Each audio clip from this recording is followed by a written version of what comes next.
college, in lecture, this method is used. It is traditional.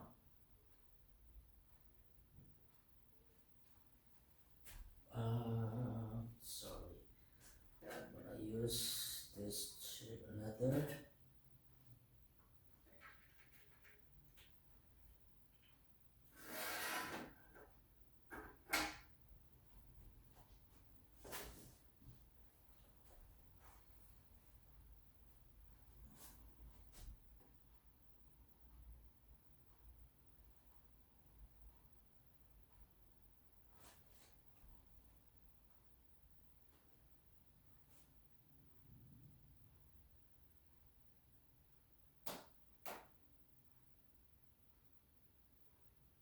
Okay, so this is good.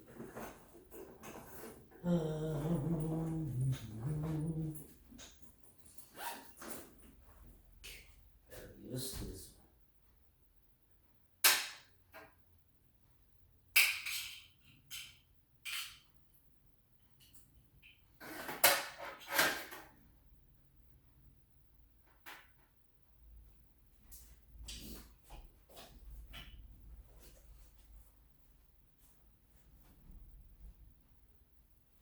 Okay.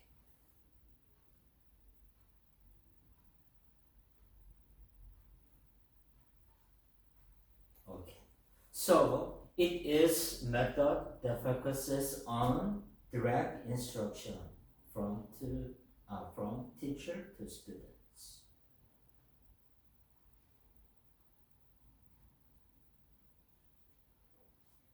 Teacher-centered approach is lecture-based learning. That is traditional. It is effective for informal deliveries. And also it is explicit instruction that is done by step-by-step guidance and demonstrations. Right? It is used like when you do math class, the teacher shows the equation, how you go through all the steps to bring the answers, right? So this is step-by-step guidance. Another approach we are talking about is student-centered approach.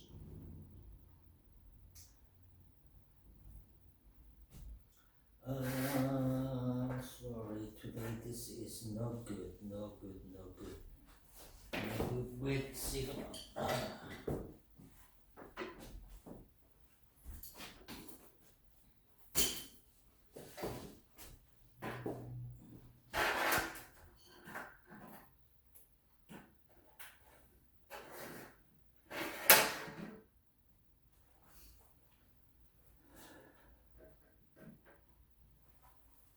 Okay.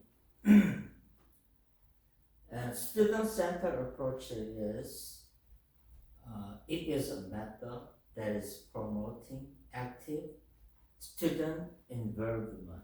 Student participation is required to apply this student-centered approach. So it is we call inquiry-based learning, which teacher encourages students to ask questions and explore, answer, find the answers on their own. Teacher is just giving the guidance to find out the answers for the children, for the students. Also, it is required. Teacher-student collaboration is required. So, students, they need to work together to solve the problem. It is encouraged to work as group study, group discussion.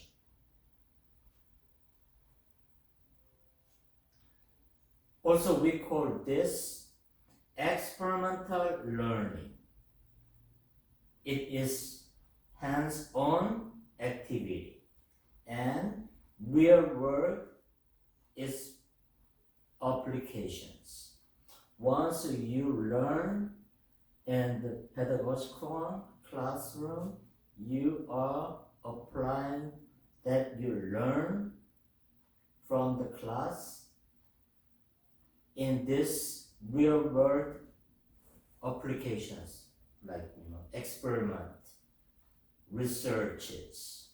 Those things are required. Okay, let's watch short video of how student-centered approach is working.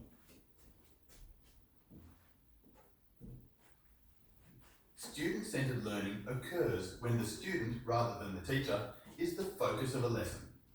It's easiest to explain student-centered learning by comparing it to a teacher-centered approach. A teacher-centered classroom primarily involves the instructor dictating the content, pace, and structure of the learning experience. Okay, compared to teacher-centered approach that is good for transferring messages, knowledges to directly to students. So it is good for delivering, any contents of book, contents of explanation of some kind of theories, hypothesis, and also it is good for giving instruction to kind of how to use things. By contrast, a student-centered approach will ensure the lesson is catered to the specific needs of students. The approach caters to individual learning preferences and needs, providing a more tailored and personally relevant learning experience. A student-centered lesson might involve, for example, this student-centered learning that approaches to various learning experience of students. So it should be done by a tailored teaching method. So every student has different level of understanding, different level of competencies. So you always have to consider. Depends on students' knowledge levels. So it should be done custom teaching method is used. Also, when you do this, students' participation, collaboration is also required. Like group, discussion, group studies. Down the lesson if the students need more time, or changing the instructional style to make it most understandable to students. Common student-centered learning scenarios can include 1. Encouraging autonomous learning. We are embracing student-centered learning whenever we provide students with a degree of autonomy over their learning, for example, by allowing them to choose topics, projects, and activities that interest them. 2. Encouraging collaboration. Student-centered learning typically promotes collaborative work, where students interact, share ideas, and learn from each other rather than passively learning from the teacher. 3. Encouraging reflective practice. A student-centered approach encourages students to reflect on their learning journey, assess their progress, and adjust their learning strategies for optimal learning. 4. Using inquiry-based learning. In student-centered learning, inquiry-based approaches are often utilized, where students are encouraged to explore questions, problems, and scenarios. This encourages them to explore rather than simply listen to a teacher. 5. Using diverse assessment methods.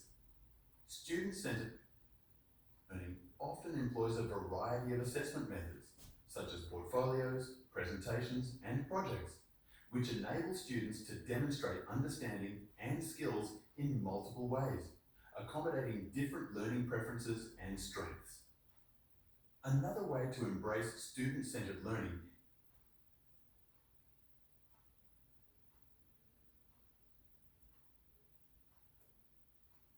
and simply listen to a teacher. 5. So student-centered approach learning is, there are several keywords you have to consider to use those methods. Autonomous learning. You respect students' learning ability. You encourage them to find out their own answers. And then collaboration, work together. Then the reflective practice. You also have to, encourage them to look back their own class works. Okay, last time I did bad on something.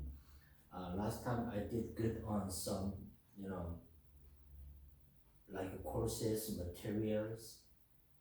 Those things is reflective practices. Also inquiry-based approaches. You let them, even choose course topics, and then the method to find out the answers by students. You need to encourage those things too. Using Also, there should be diverse assessment method. Okay, not like you do a test for all the children, right? You watch when you do the lecture in the classroom. You also get the students responsive, how actively they are engaged in group work. So you also consider to give the point of how actively, how eagerly they participate in the classes. So you can get, points for those things too. Okay. So another almost the last part of introduction to teaching and learning. Okay. So it is last part is assessment and evaluation in teaching and learning. So the assessment helps you can measure students' understanding, how they learn in the classrooms. So there should be several assessment method, which is formative assessment. Another one is summative assessment. Last one is authentic assessment. So formative assessment is ongoing check for understandings. Like every class, every lecture, you do like quiz and discussions. And summative assessment is like exam, project, midterm, and final test, something like that. Also another one, the last one is authentic assessment. That is like you do for students to apply their learnings to real world. Like you design some kind of case studies, researches, even though like you encourage your student to participate in volunteer work, something like that. That is authentic assessment. Okay.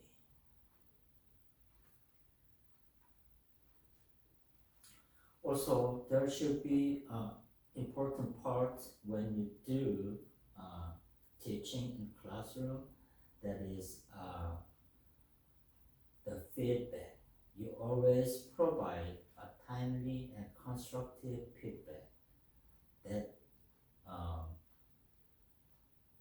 enhances your children's learning outcomes. So always you need to encourage students to reflect and then have them find the way, improve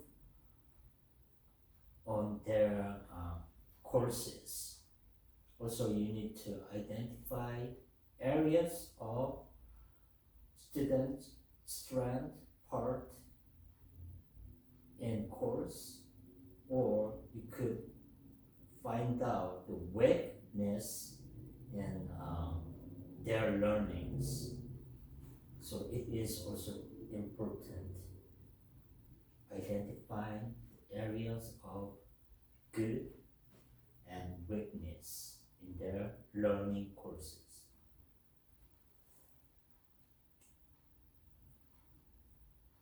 Okay, also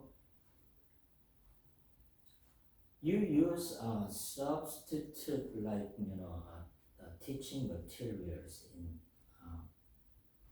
certain teaching materials required when you do teach in a classroom. So here the last part is learning style and teaching approaches.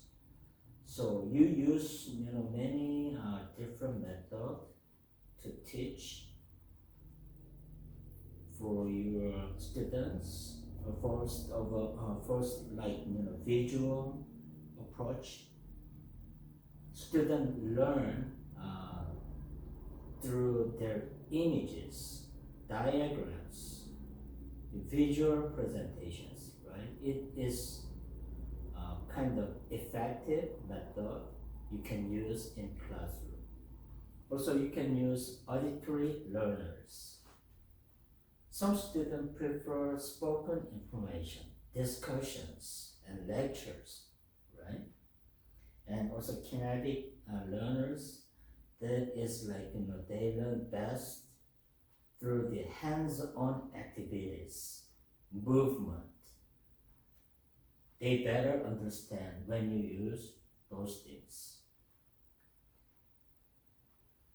Then another teaching approach is like, I told you before, lecture-based learning, that is teacher-centered learning, and collaborative learning, that is student-centered learning. You encourage group activity, discussions, and then also you can encourage them to peer learning, like kind of teacher assistance, something like that. Yeah. Then experimental learning. Some student is good for those things, so they do learn through these practical experiences and experiments and reflections. So you always consider those things when you do teach students at your classroom.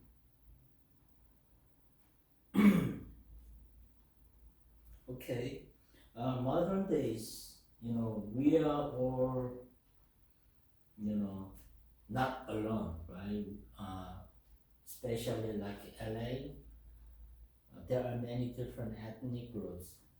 So classroom too, we have Korean, Japanese, Chinese, Hispanic, white, European. There are many different ethnic groups. So because they also have different cultural background, also they have different competencies about their learnings. So you have to always consider, you have to tailor your teaching method to those different, level or backgrounds of your students. So you consider that there are diverse learning methods you need to use. And also it is important you always give students motivation and engagement participation. So engagement, participation, motivation, that means you give your student the interest about the things that you teach. So it is another important part of teaching method. Give student motivation and engagement. Also, you have to do assessment and feedback to your students. When you do this, you have to make sure that assessment is fair and effective evaluation. Effective evaluation means always when you do effective evaluation, students understand their weak point and good point in their courses. So you need to, that assessment's purpose is giving them their improvement in their courses.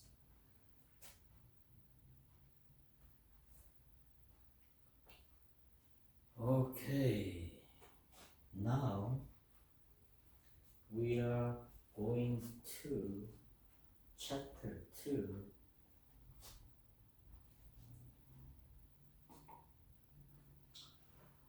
For teaching and learning, there are several teaching learning theories.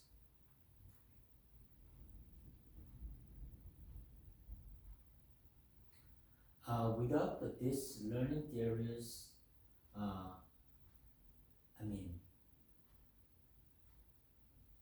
you just find the way how you teach your students from the experiences you have, right? So there are some psychologists, scholars, they study theories about teaching and learning. So the learning theories are seeking to explain how individuals, students get their knowledges, improve their developed skills,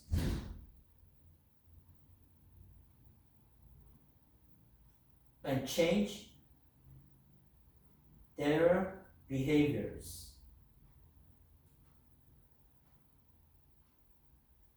Right now, modern days, there are various perspectives on how they learn. So each learning theory gives insights into different aspects of our learning processes.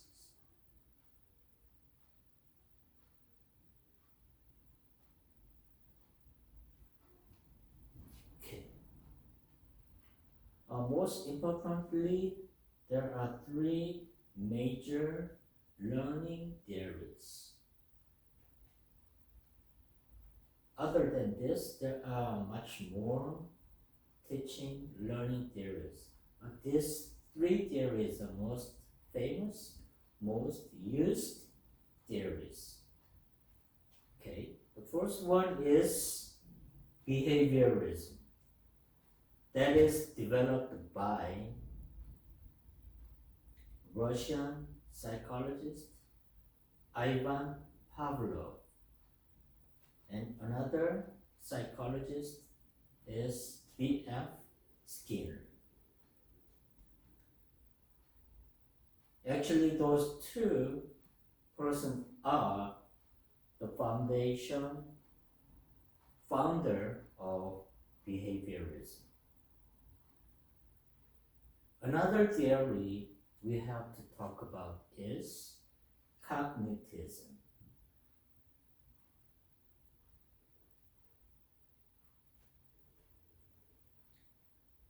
that is John Piaget and Jerome Bruner.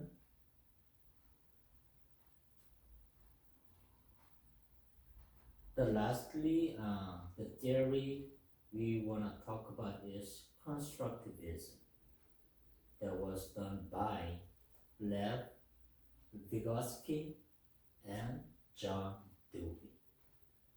So today we're gonna delve more about behaviorism. Behaviorism was developed Ivan Pavlov and B.F. Skinner.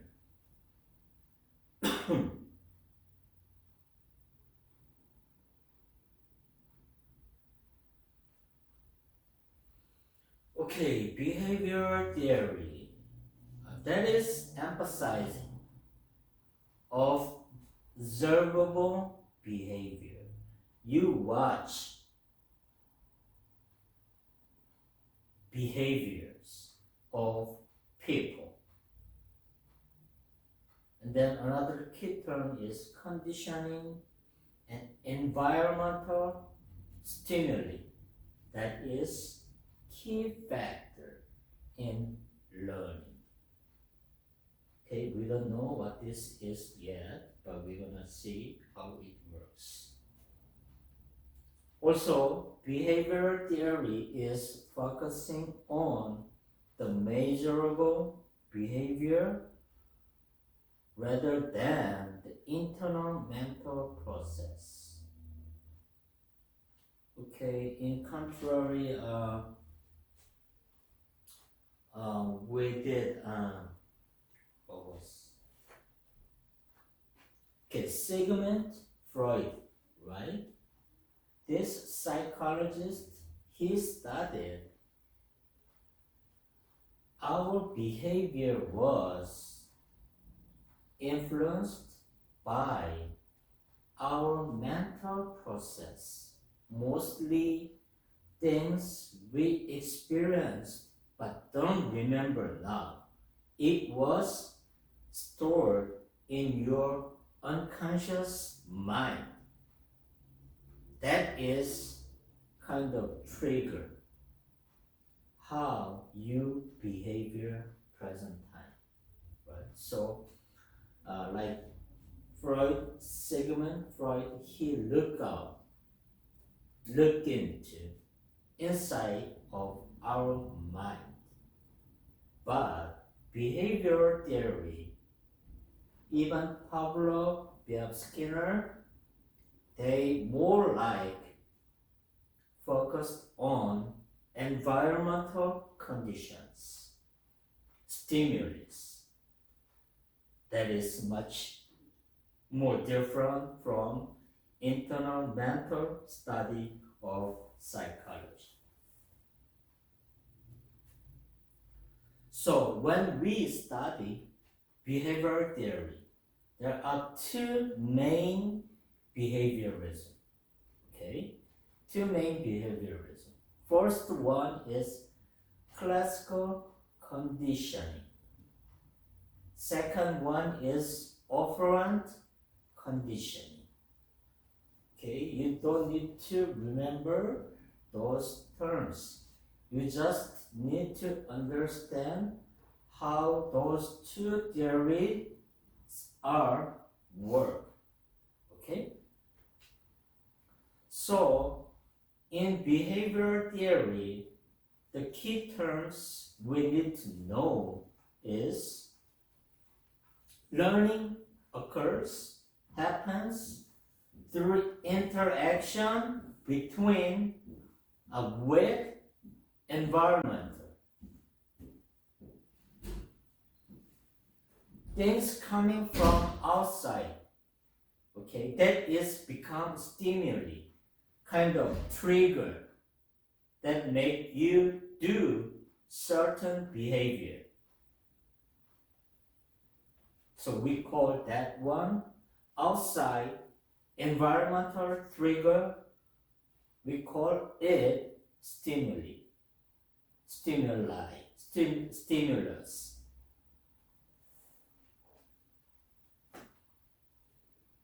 Then let's see. Okay, like I said before, Ivan Pavlov, he developed behavior theory. Particularly, he was more studied on classical conditioning. Okay, it was learning through association, environment, stimuli. And B.F. Skinner, he developed behavior theory, especially operant conditioning. That is learning through rewards, punishment.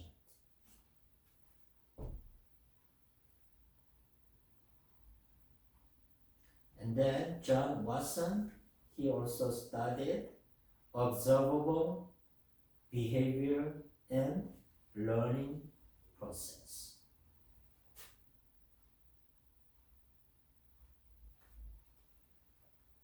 Okay, let's go more about behavior theory. First one, I said there are two main theories about behavior theory, right? First one is classical conditioning. Second one is operant conditioning. So classical conditioning, that is developed by who? Ivan Pavlov. Okay. So you guys may know Ivan Pavlov's dog experiment. I'm going to show you a little later. Pavlov, he observed that the dog, it was naturally salivate, right? When the dog was presented with food, right? As soon as the dog sees the food, then dog becomes salivate, right? So in his experiment, by doing this repeatedly and pairing sound of the bell, okay, with the presentation of the food, then the dog eventually salivate in response to the bell alone. So in the absence of the food, when the dog hears the bell, the dog starts to salivate, because dog knows when the dog hears the bell sound, oh, my food is ready to feed. That is classical conditioning. So this is demonstrating the learning occurs. Learning happens through association. Association is environment, okay, actually stimuli. So modern days, this theory is widely applied to. We still use those kind of behavior theory in education, product marketing, even psychological therapy.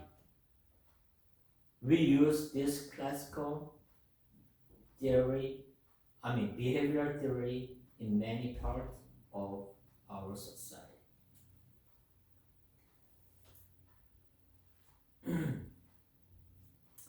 For example, education, marketing, therapy. So teachers, they use this classical conditioning techniques to create a positive learning environment that is associating academic tasks with enjoyable activities to reduce students' anxiety, and then eventually it gives improvement on their learning skill and give more engagement in classroom. Okay, let's watch short video of Pavlov classical conditioning. Interesting. Classical conditioning is a way of learning where a stimulus that triggers a biological response is paired with a new stimulus that then results in the same reaction. The most famous work in classical conditioning was done by Ivan Pavlov in the 1890s. During this time, Pavlov did a lot of research around the digestive processes of dogs. One day during his research, Pavlov noticed that the dogs began to salivate in the presence of the technician who normally fed them. He wondered if the technician was a trigger that Okay. One day, the Pavlov, he noticed his secretary actually he fed the dog, right, with food. So without the presentation of the food, when the dog sees his secretary, dog start to salivate because dog knows when the dog sees secretary, dog knows, oh, it's time to feed. That's why the dog salivate. Created a response associated with food. To find out, he constructed an experiment that would allow him to measure a dog's output of saliva. First, he served the dog food. Then, he served food while playing the sounds of a metronome and repeated the process a few times. This time, Pavlov did a lot of research around the digestive. He operated with food and served the dog food. Then, he served food while playing the sounds of a metronome and repeated. Okay, the experiment was this setting. Okay, dog with food.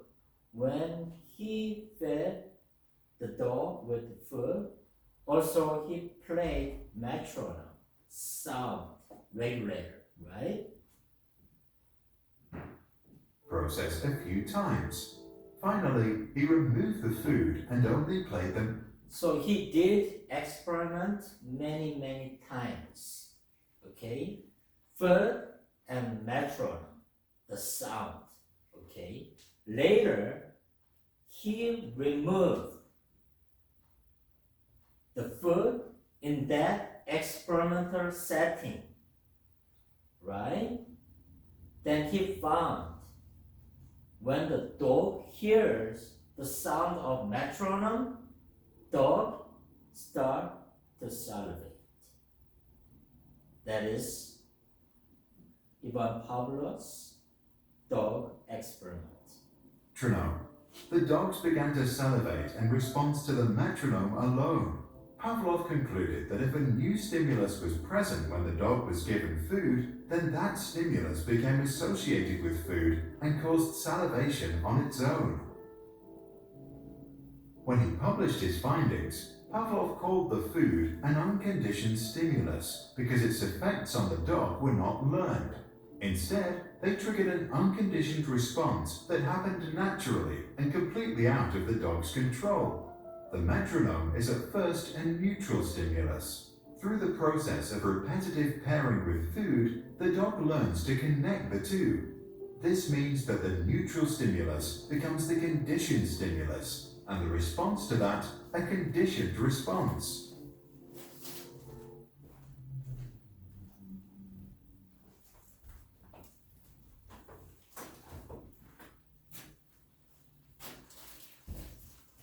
it is simple, okay? Naturally, here, you guys don't need to remember unconditional stimulus, unconditional response, okay? Don't need to remember, okay? Naturally, when all the dogs sees the food, they start to salivate. That's natural, right?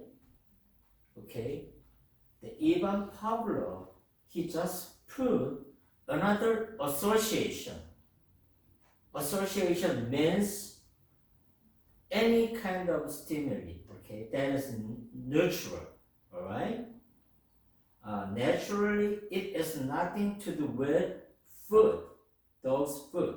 But in his experiment, he put metronome, sound regulator, when he fed the dog, okay?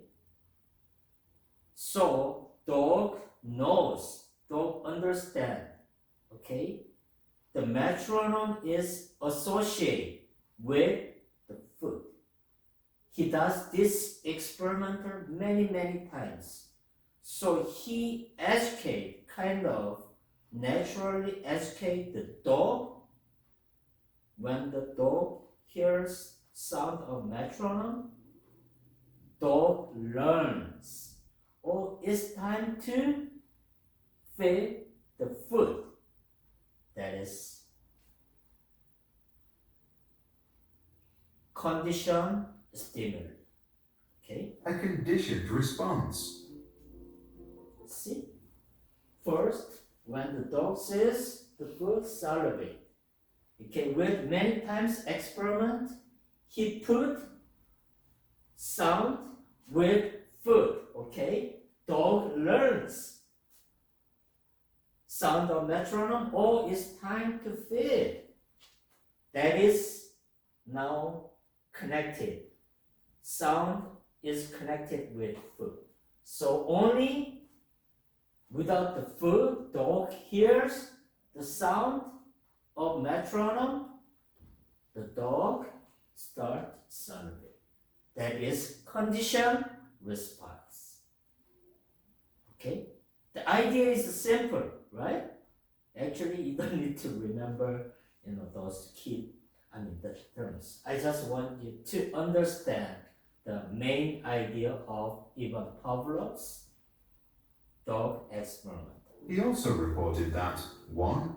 Learning occurred most rapidly when the interval between the sound and the appearance of the food was short. 2. The saliva produced by the sound differed in composition from that produced by the food, which means that the conditioned response was not an exact replica of the unconditioned response. 3. While there are several forms of conditioning, such as forward and backward conditioning, classical conditioning cannot create new behavior or be used for training, but instead triggers involuntary biological responses. 4. We can almost entirely undo the conditioning. This happens through extinction, when we repeatedly present the conditioned stimulus in the absence of the unconditioned stimulus. So, what occurs inside the brain? When a dog sees the food, the signals from the eyes and nose stimulate the brain, which activates the salivation glands to secrete saliva to aid the dog with the digestion. When a dog hears a sound, the ears send a signal to the brain, which takes note but has no reason to activate anything. When the two different neurological processes are being activated simultaneously, new synaptic connections occur between the auditory stimulus and the behavioral response. Over time, these synapses are strengthened so that it only takes the sound to activate the pathway leading to salivation.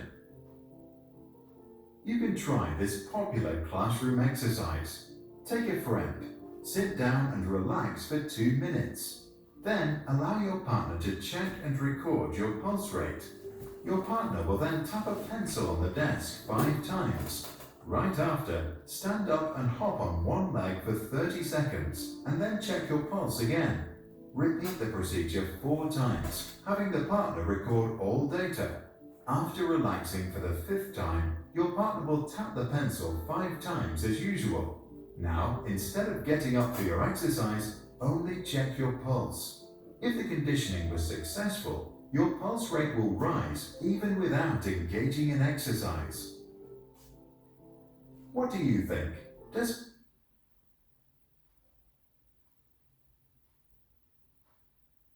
Okay, it is interesting idea, miss everybody. Test with your friend. Okay, only needs 2 person. Okay, you just sit, measure the pulse of your friend. 60 seconds, right? So you can count how many pulse you can measure, right? And then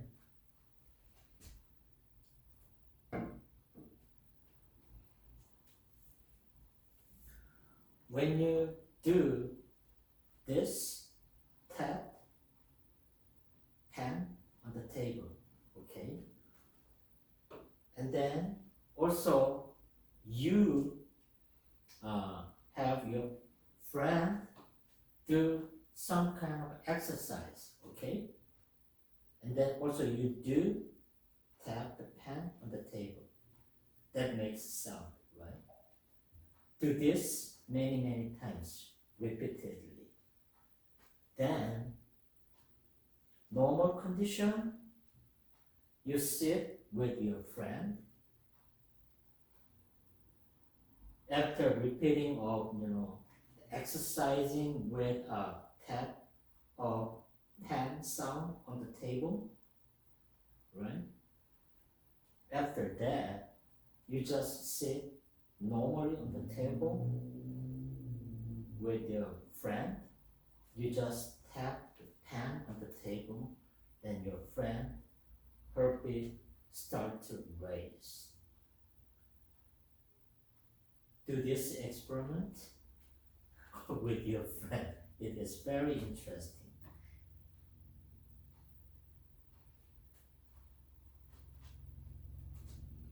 Okay, one more explanation, okay? Simple diagram. You present the food, the dog salivate, right? Okay, only you whistle, there's no response, right? Without the food, you just whistle. Dog give no response. That's natural, right? But you feed the dog and you do whistle, okay? The whistle is associated with food. When you feed the dog with food, right? So the whistle sound is associated with food. So this third step, repeat many times, okay? Then eventually dog hears the whistle, dog knows whistle is associated with what? The food. So dog start to salivate. So that is classical conditioning of Ivan Pavlov, Russian psychologist experiment. It is a very famous experiment.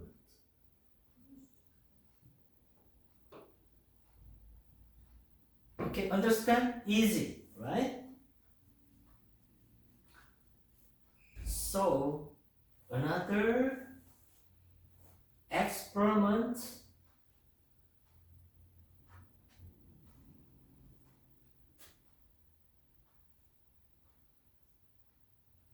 was little similar to Ivan Pavlov's conditional theory. Okay, John Watson.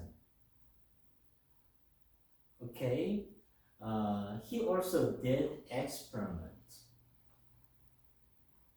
Okay, it was okay, little Albert experiment. Okay, I'm gonna explain, okay?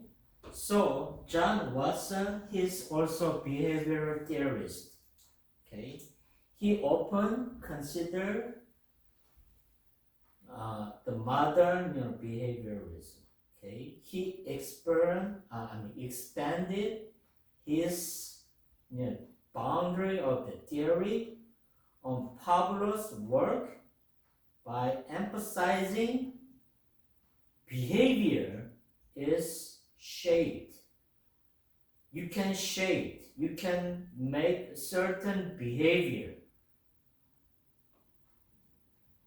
of somebody by outside factors, environmental factors. Okay, if you do set certain environmental factor that is affecting people's behavior, okay, that is shaping behavior of John Watson. Okay, it's not associated with our mental process. Okay, only outside factor that is shaping our behavior. Similar to Ivan Pavlov's dog experiment, right? Whistle, sound. It could be anything, not the sound. Okay, it could be any visual, right? So in here, he forcefully rejected introspective insight of our psychologists, our mind. He didn't consider any factors coming from inside of our mind. Okay? So he argued that psychology should focus more exclusively on observable behavior. So he didn't consider anything coming from inside of our mind. He only see people's behavior, okay? That behavior is shaping. Behavior is improved by what? Outside factors. Okay, so we're gonna see what is outside factors, not inside of our mind. Okay, like Sigmund Freud, right? He has studied why people do some kind of behavior. He says, Sigmund Freud, is because of something in our mind. That is the factor.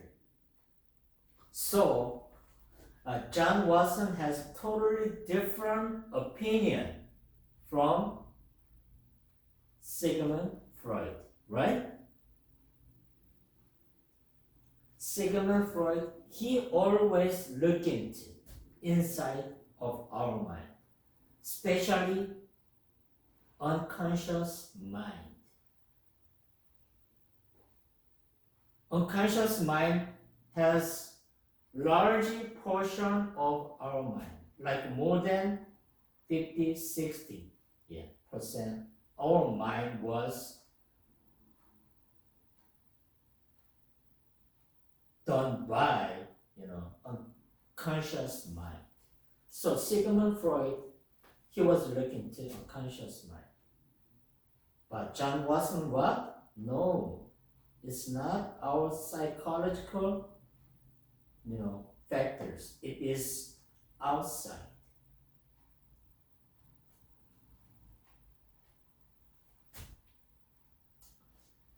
Okay, so John Watson, he did some kind of experiment. Okay, it is called Little Albert study. he demonstrated how emotional response or behavior can be designed and conditioned. Okay, in this study, John Watson and his assistant Rosalie Rayner, I think they were Johns Hopkins. They studied in Johns Hopkins, I think. Not sure, okay? You guys find that, okay? And two people, John Watson and his assistant, they exposed young child, little child, whose name is Albert, okay, with the red, the rodent, red, right? Mickey Mouse, red, okay?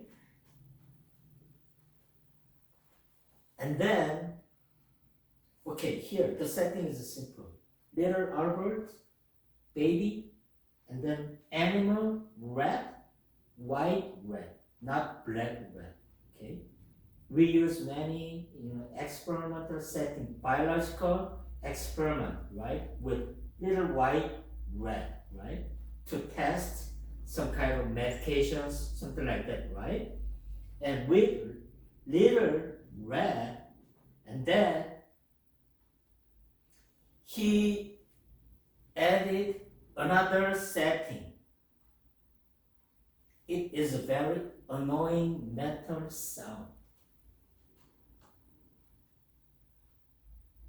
Not like chime, not like the bell sound, okay? It is loud, annoying metal sound, okay? Little Albert, red, white, red, and annoying sound.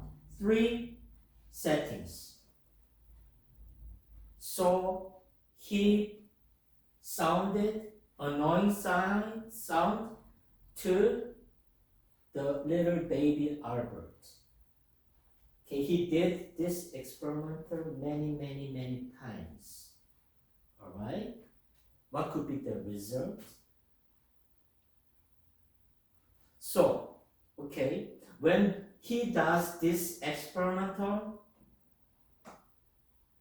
things many times, the little baby start to show he was uncomfortable when he hear the annoying metal sound, right? It was bothering his peaceful moment, right?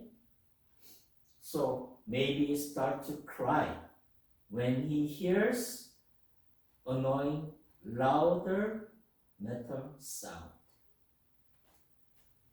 Okay, at the end of the experiment, he only puts the experimental settings only white, red. No metal sound. Then he watch it. Baby start to cry. Because baby knows when he see the red, the baby knows, oh, there should be louder, annoying metal sound coming. So baby was afraid of those sounds and he started to cry. Because when he hears that annoying sound, always he was with little white, red, right? So when he only sees now white, red, he starts to cry. That is shaping our behavior.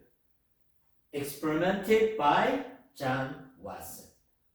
Interesting. So, after repeating this pairing experiment Albert developed the fear of red. Even the loud noise was no longer presented.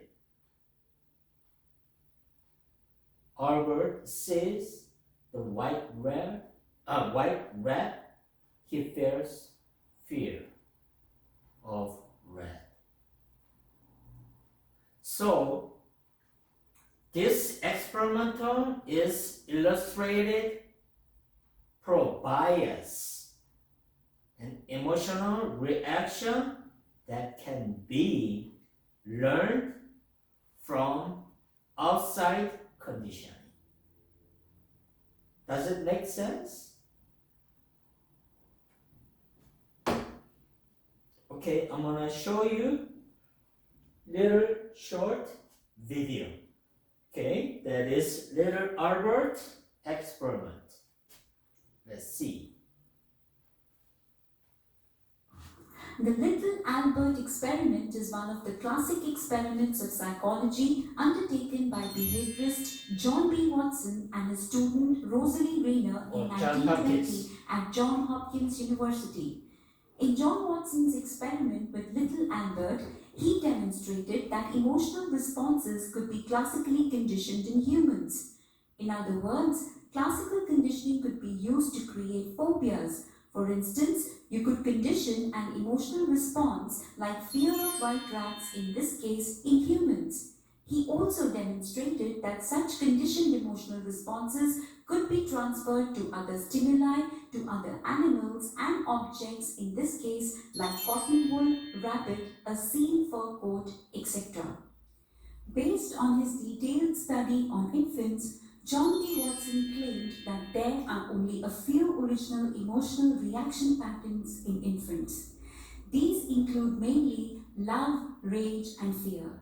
However, as infants grow into adults, one can witness a range of complex emotional responses establishing in them. So how are these complex emotional responses developed in adults?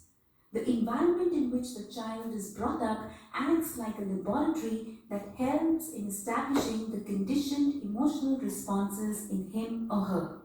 Albert B. was the 9-month-old infant on whom Watson and Rayner conducted the Little Albert experiment.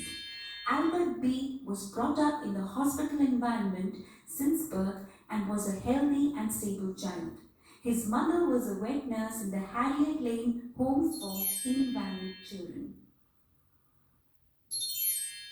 Both Watson and Rayner tested the following 4 questions through the Little Albert experiment. Question number 1.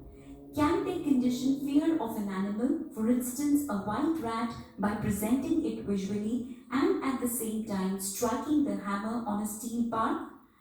At approximately 9 months of age, Watson and Rayner first exposed Little Albert successively to a white rat, dog, monkey, rabbit, masks with and without hair, burning newspapers, cotton wool, etc.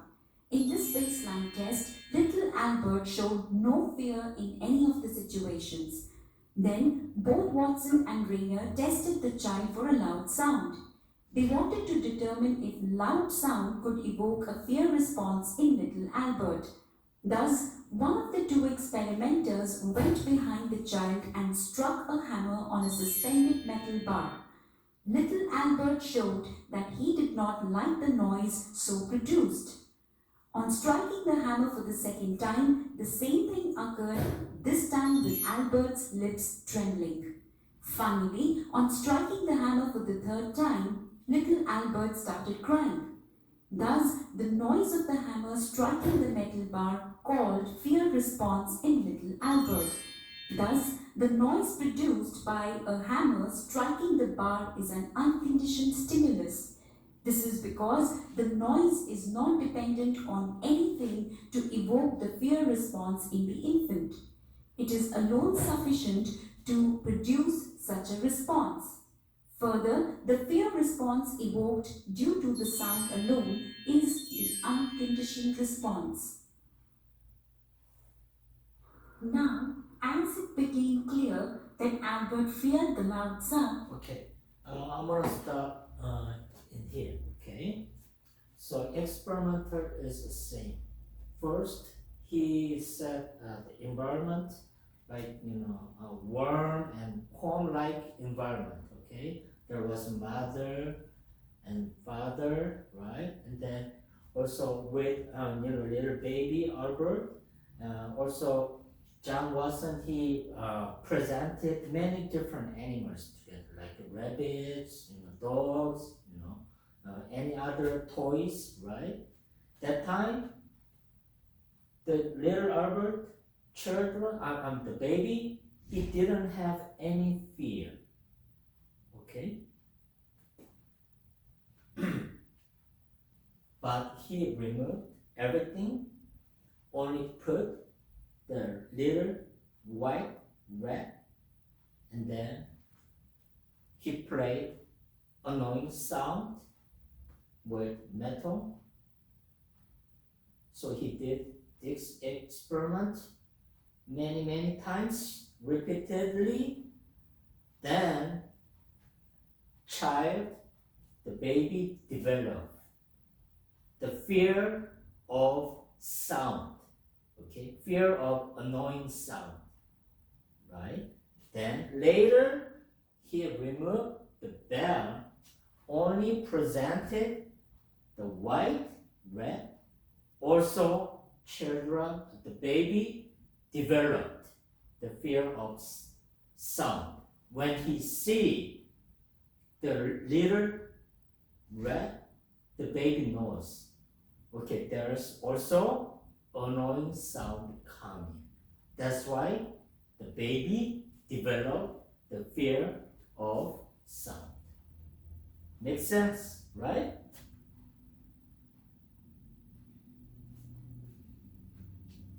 So it is simple. Yeah. No fear. Okay? When the baby sees little white rat, there's no fear. Okay? And then he did sound itself. Children develop the fear of annoying sound, right? Then he put rat and sound together. Also, children develop the fear.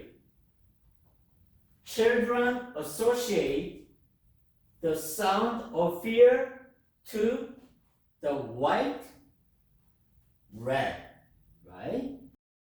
Then later, when the baby sees the dog, he starts to cry. What do you think? Make sense? Yes. Okay, there's another famous John Watson's Little Albert experiment.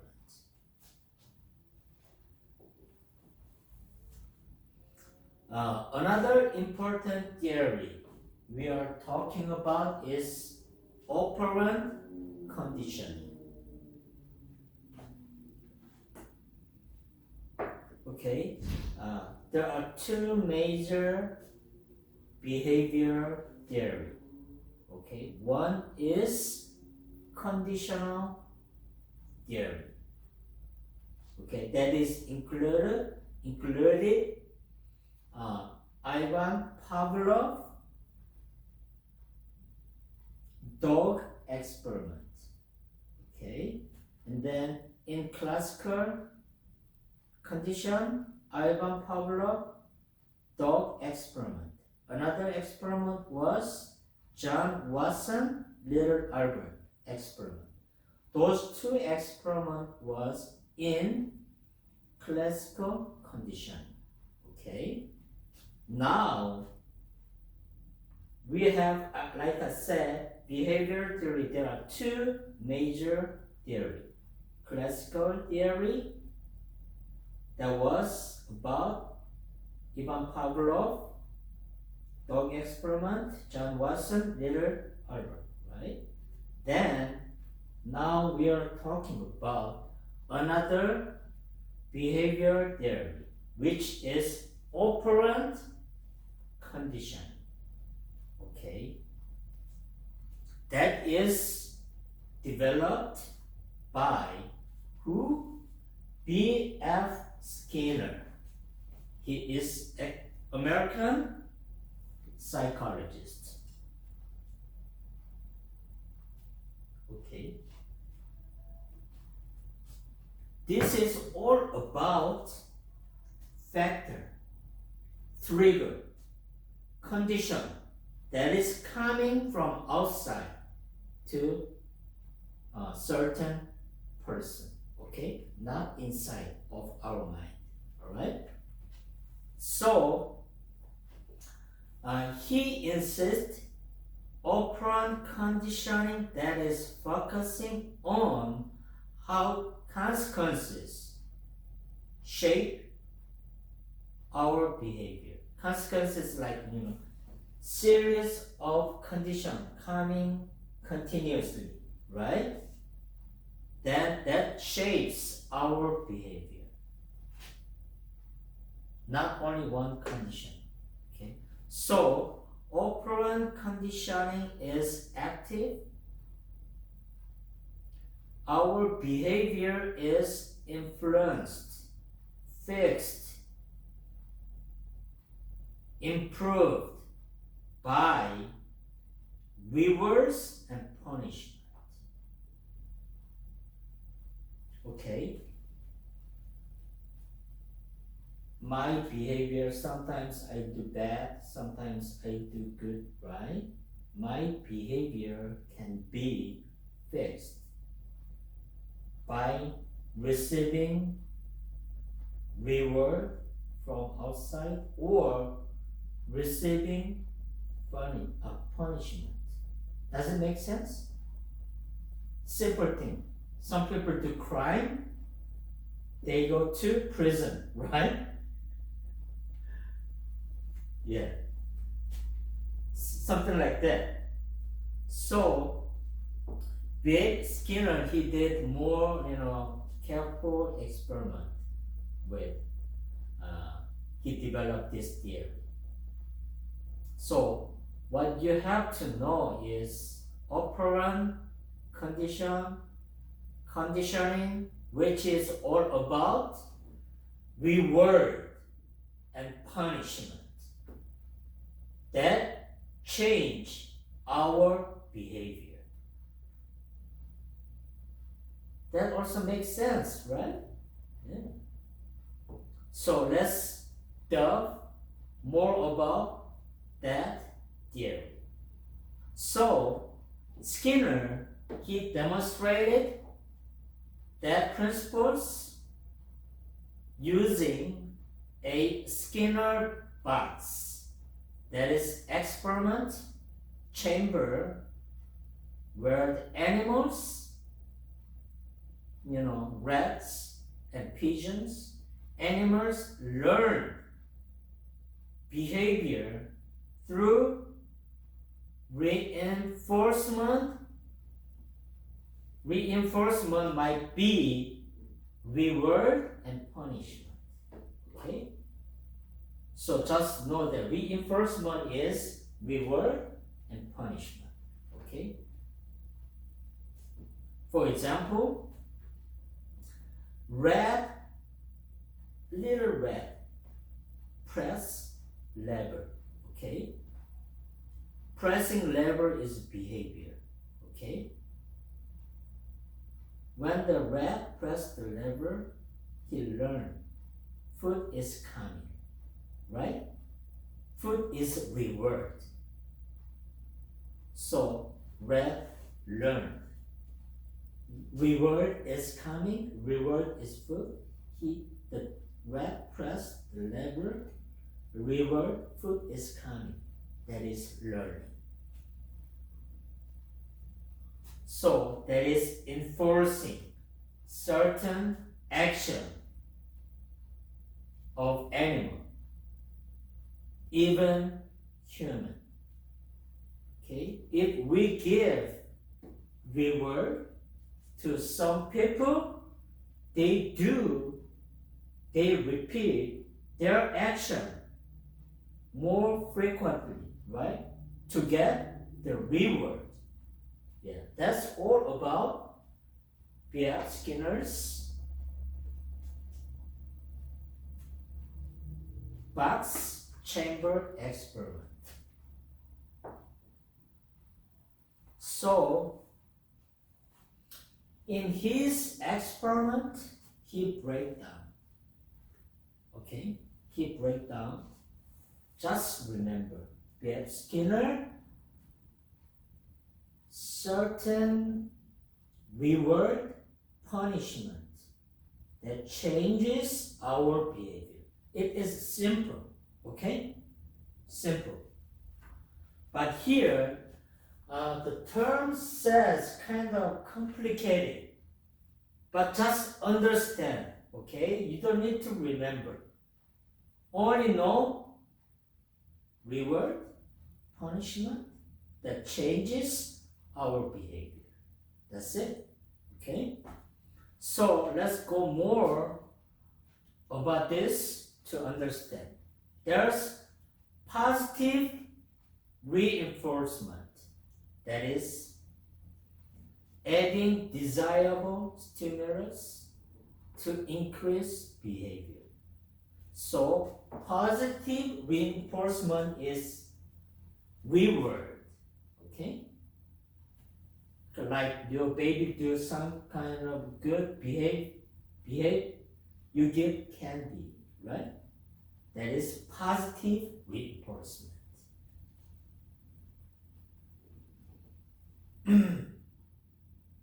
Negative reinforcement.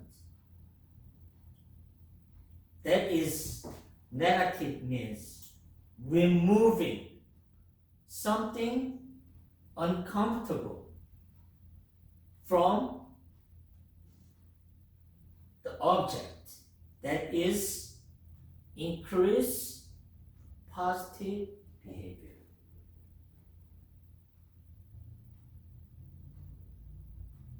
Let's say negative enforcement. In classroom settings, student doesn't focus on his study. He just look at the phone, right? Phone. He doesn't focus on what the teacher says in the classroom. He doesn't even look up the textbook. He don't pay attention to the class, right? Then teacher approach to that student. Okay, John, please hand your phone to me while I am teaching. Okay, so phone was removed away from that children. Then he focused more on lecture, right? So that is improving children's behavior. The reason why removes negative things from negative thing for study, right? Phone is negative in the classroom. So teacher remove the negative things to improve students' behavior. Understand? Make sense? That is negative reinforcement. Simple. Yeah.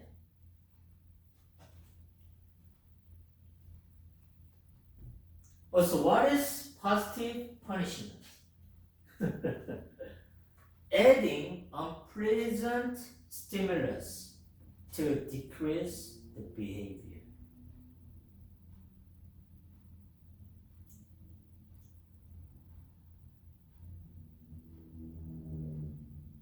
Like,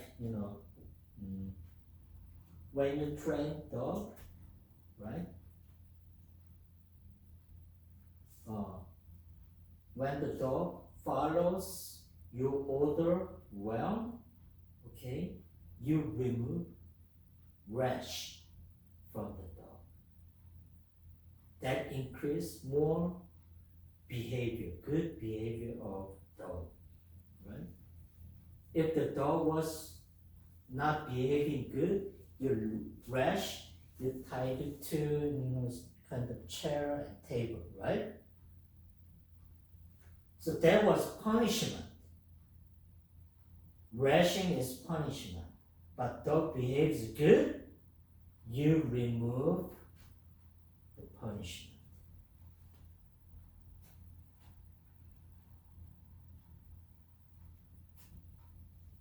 Also, negative punishment was, okay, when the dog follows your order well, you give food, right? But also it is working as negative punishment.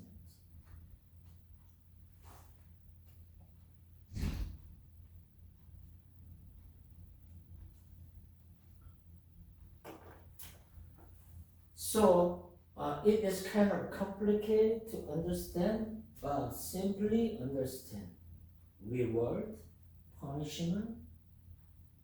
Reward was added or reward was removed to improve certain action, okay?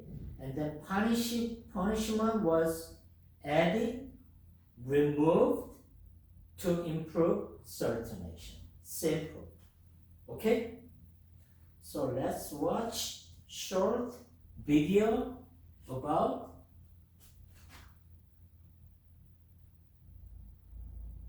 operant condition. Operant conditioning is a type of learning where the consequences of your behaviors shape your future behaviors. Those consequences may be either a reinforcement or a punishment.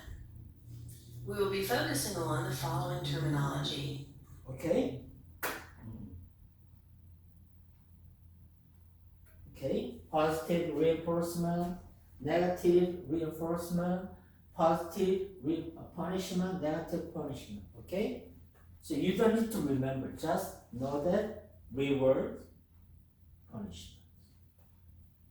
Adding reward, remove reward. Punishment added, punishment removed. That's all, okay? After each example, we'll see how the terminology can fit into this chart as to whether a stimulus is being presented or removed, and whether the subsequent behavior increased or decreased. For our first example, we have a student who is working diligently on her schoolwork. As a consequence, the teacher could show his appreciation for her hard work by providing positive feedback. In return, the student continues to work hard. In that example, we had a stimulus being presented, which caused behavior to increase. Therefore, we would call this positive reinforcement. For our next student, we again have a good student who is working diligently on her coursework. As a consequence, he could remove some of her work, such as dropping a quiz or removing a homework assignment. Okay, simple. Okay, John, you did test really, really good. Okay, today, because you did really good on test, I don't wanna give you assignment. Okay? This would make her happy and want to continue to work hard. In this example, a stimulus was removed, that was the quiz or the homework assignment that was being removed, in order to cause the student's good behavior to increase, which would be negative reinforcement. For our third example, we have a student who has fallen asleep during class. As a consequence, the teacher may get upset and verbally scold the student to wake him up. The misbehavior of sleeping would then stop and the student would start to focus on classwork again. In this instance, a stimulus was being presented, the verbal scolding, in order for the misbehavior to decrease. So we would call this positive punishment. In our last example, we have a student who is using their cell phone during class.